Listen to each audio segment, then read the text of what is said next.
Barulah ia kembali ke apartemennya dengan membawa gergaji besi untuk memotong-motong tubuh dari si Marlene Palance ini. Halo para pencinta YouTube semuanya, kembali lagi dengan saya, Kato Muji. Pada kali ini saya akan membahas sebuah video pembunuhan dan mutilasi yang terjadi pada tahun 2016 di kota Toulouse, Prancis. Tepatnya kejadian ini terjadi pada pertengahan Mei 2016.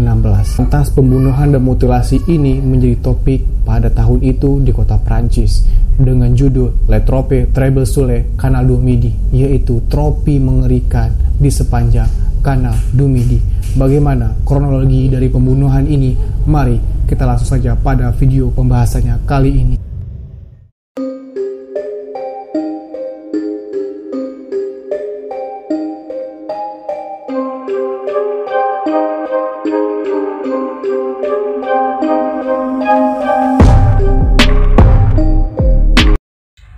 Jadi pada tahun 2019 kasus ini kembali mencuat di media.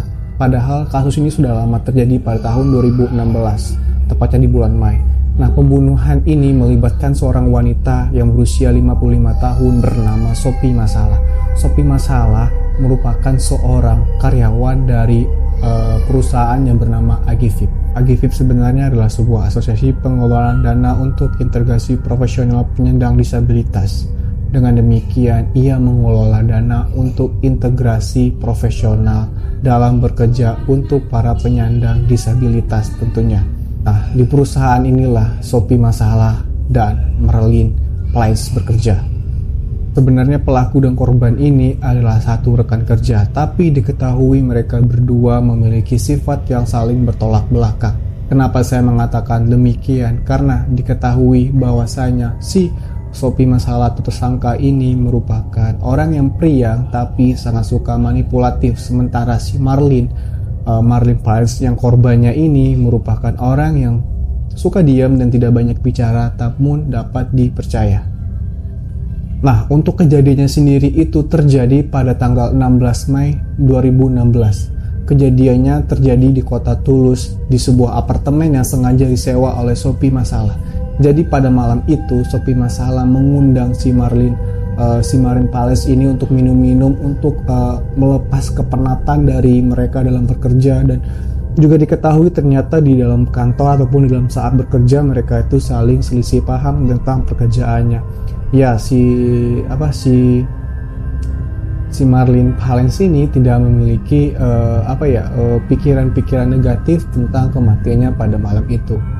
Ya, seperti normal biasanya mereka minum, berbincang, dan bercanda gurau di apartemen tersebut sampai larut malam. Tetapi setelah itu terjadilah pembunuhan. Tetangga dari si Sophie Massalah ini juga mengatakan kalau memang tengah malam itu terdengar suara teriakan dan minta tolong dari seorang wanita. Tapi mereka tidak menggubrisnya karena menganggap kalau mungkin saja itu hanya pertengkaran dari wanita dan pria yang sedang berpacaran.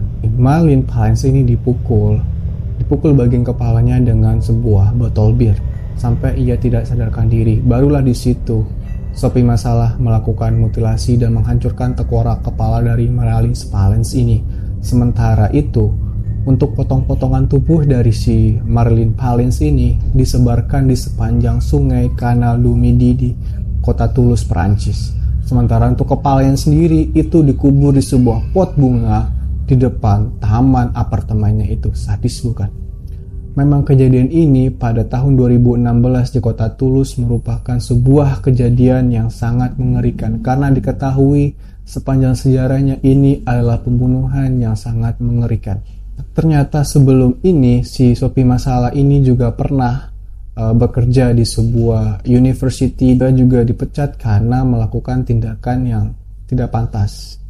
Ternyata selama bekerja di Agifib, si Sophie Massalah ini juga sering menimbulkan banyak permasalahan sesuai dengan namanya ya kan.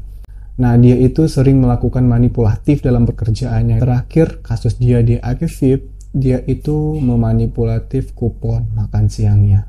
Nah, dari kasus ini diketahui baru tercuat sebuah fakta baru, yaitu didasari oleh kebencian dan kecemburuan karena si Marlin Palens ini lebih dulu dipromosikan dan dipercayai oleh atasannya karena pekerjaannya lebih bagus daripada si Sophie Masala ini. Wah, Sophie Masala tentu saja tidak terima dengan kondisi yang dia dapati. Dia yang sering ambil muka, cari muka, ini periang dan segala macamnya, tapi yang dipromosikannya orang lain.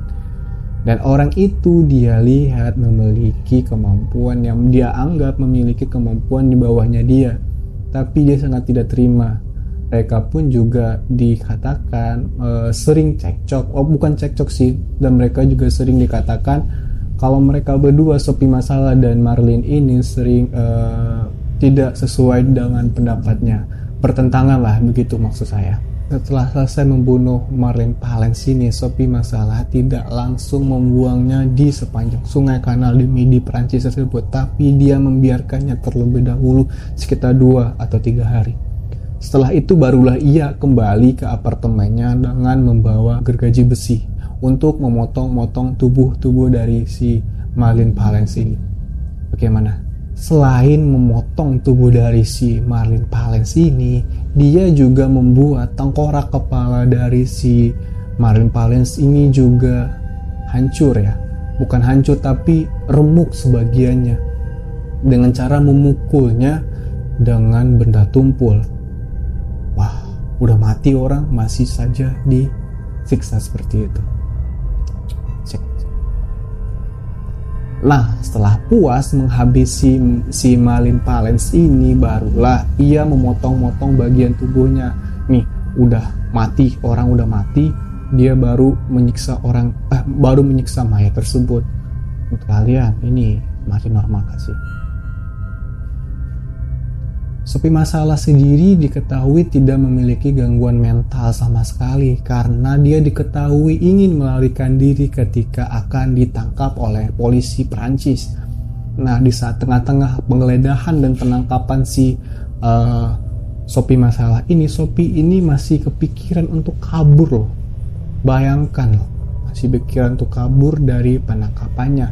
Penangkapan dari Sophie Masala ini terjadi sekitar tanggal 15 sampai 19 Mei 2016.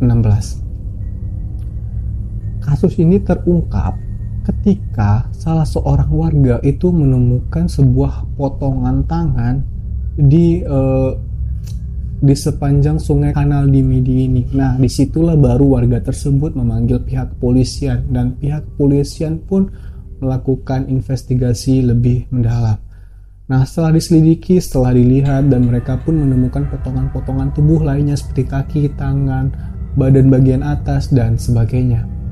Namun, di tengah investigasi dalam pencarian anggota tubuh dari Marlin Palens ini, belum ditemukannya kepala. Jadi, belum bisa diidentifikasi ini mayat siapa. Polisi pun melakukan forensik.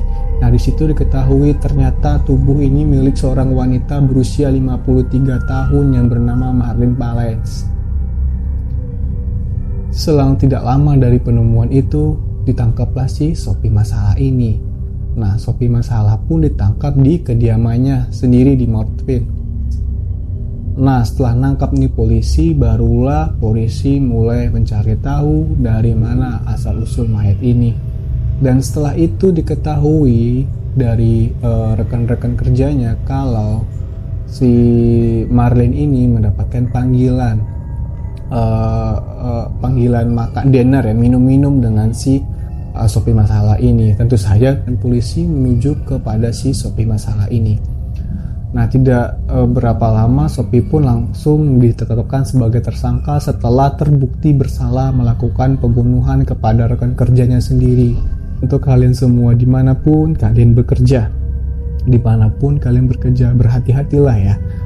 Jika ada teman yang mulai menunjukkan sifat-sifat seperti itu, iri, dengki, cemburu dengan kalian, ini hanya untuk menjaga diri saja. Karena apa? Karena kita tidak pernah tahu nih sifat asli dari orang tersebut. Ini hanya untuk berjaga-jaga saja, bukan untuk berburuk sangka kepada rekan kerja kita. Nah, di dalam persidangan, si Sophie Masala ini juga tidak terima dihukum seumur hidup loh guys. dia juga merasa kalau persidangan kali ini itu seperti menitik beratkannya dia lah. Kocak ya kan, dia udah bunuh orang nih, udah menyincang-nyincang badan orang, terus juga tidak terima dengan keputusan hakim yang mengatakan kalau dia akan dihukum seumur hidup. Kocak banget gak sih lu orang kayak gini? Lo gimana ya? Kalian pikir nih ke si Sophie Masala ini sebenarnya waras gak sih? Kalau saya sendiri sih pribadi sih nggak habis pikir juga ya, dengan apa yang dilakukan oleh si Sophie Masala ini. Kalian itu udah bekerja lama di satu tempat perusahaan, oke, senang, baik, apa sih namanya, buruk, baik, enak, capeknya udah kalian laluin bersama-sama, cuma gara-gara cemburu teman lebih dulu dipromosin daripada kalian sih. Masa kalian tega sih buat akhirin hidup teman kalian sendiri? Sedetek itu apa pikiran? Nah, untuk kali ini segitu saja video saya pada saat kali ini. Jika kalian menyukai video crime story seperti ini, jangan lupa untuk subscribe channel ini, like, nyalakan notifikasinya agar kalian tidak ketinggalan update video terbaru dari channel ini. Nah, juga jangan lupa untuk meninggalkan kritik dan saran tentang video dan channel saya ini. Ditunggu ya. Oke, akhir kata dari saya, adios, kata muji, bye-bye.